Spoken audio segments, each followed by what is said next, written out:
Novak, welcome. Congratulations. Let's go to the studio audience.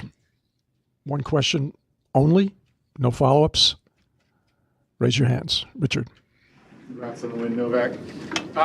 Of course, given all you've accomplished in this sport, you have really nothing left to prove. But I'm just wondering, when it comes to that, when you take the court for matches, do you still feel like there's something left to prove for you?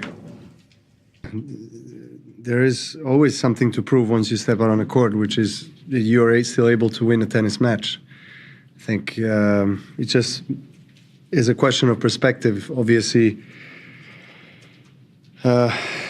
in the larger perspective of understanding of what I've been through and what have achieved in the many years that I played on the tour, one can always think that there's nothing more to achieve or to prove because you've done it all.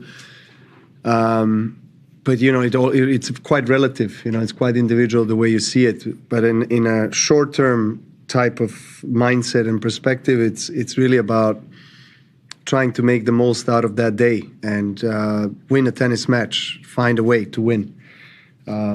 So that's what I've done today. I mean, I'm not pleased with my level of tennis, but you have days like this where you're not playing at your best, but you just kind of find a way.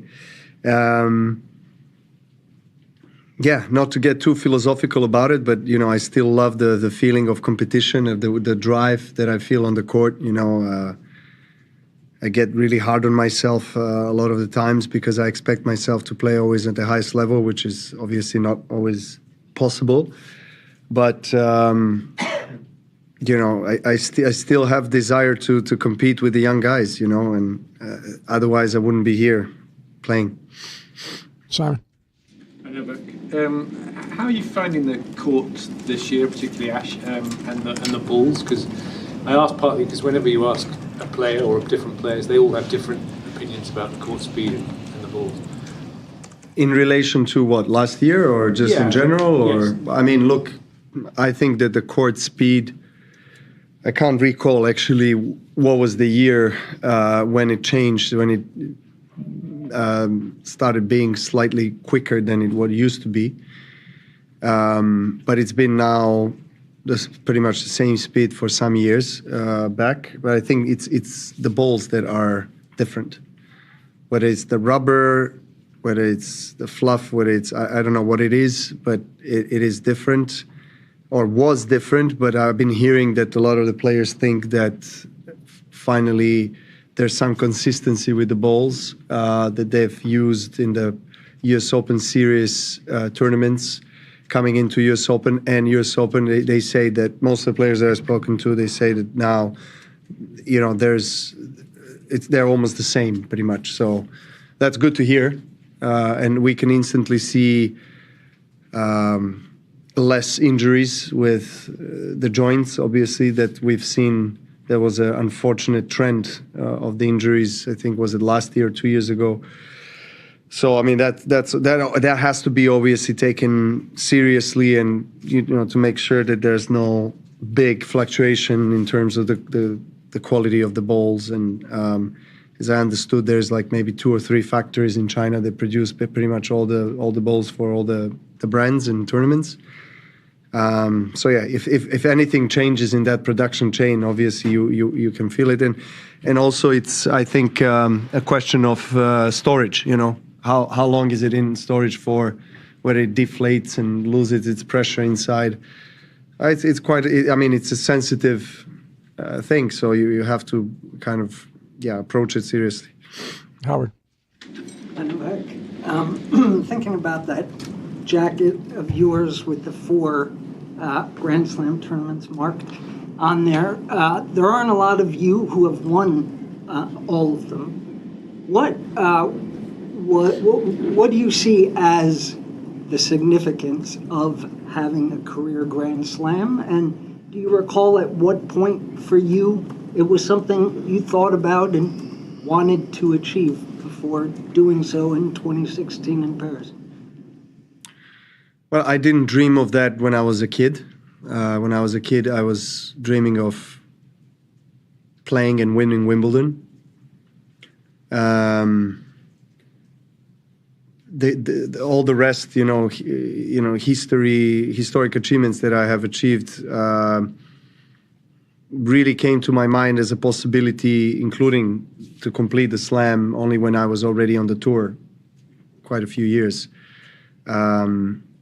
So yeah, back in 2011, when I achieved my childhood dream to win Wimbledon and become number one, I was of course deeply satisfied. But then I was only at the time 23 or something like that years old, and 23, 24, and I was like, okay, I still have to play, hopefully another 10 years, 15 years, and I still want to set new objectives, new goals, and I'm an ambitious guy. So I thought, if I won that year, 2011, 3 out of 4 slams, and played semis of the French, why wouldn't I, go for it? So when it was achieved in 16, it was a huge.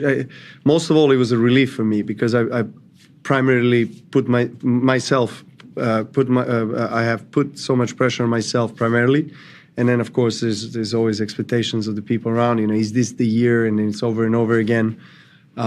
So when that was done, it was just the primary sensation or emotion was just a relief. Okay, I've done it. Now I can move on and think about something else. So I don't know. There's a lot of debate on what the ultimate challenge in our sport is.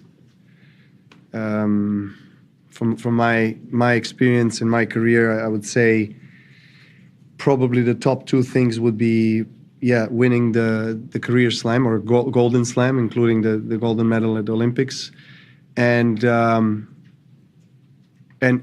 staying number one for many years. I mean, that's because slams are such a big goal of every single player, and they take a lot of energy to be conquered. So for you to be consistently playing well over and over again, to be a contender for number one in the world, that's probably one of the, if not the ultimate challenge, because it requires a 24/7 attention to every single detail when it comes to physical recovery, preparation, mental training, anything really that revolves around an individual athlete, because in the end of the day, you have to do the job yourself on the court. So I've been blessed, honestly, to achieve this many great things. We only have time for one more in English. Matt.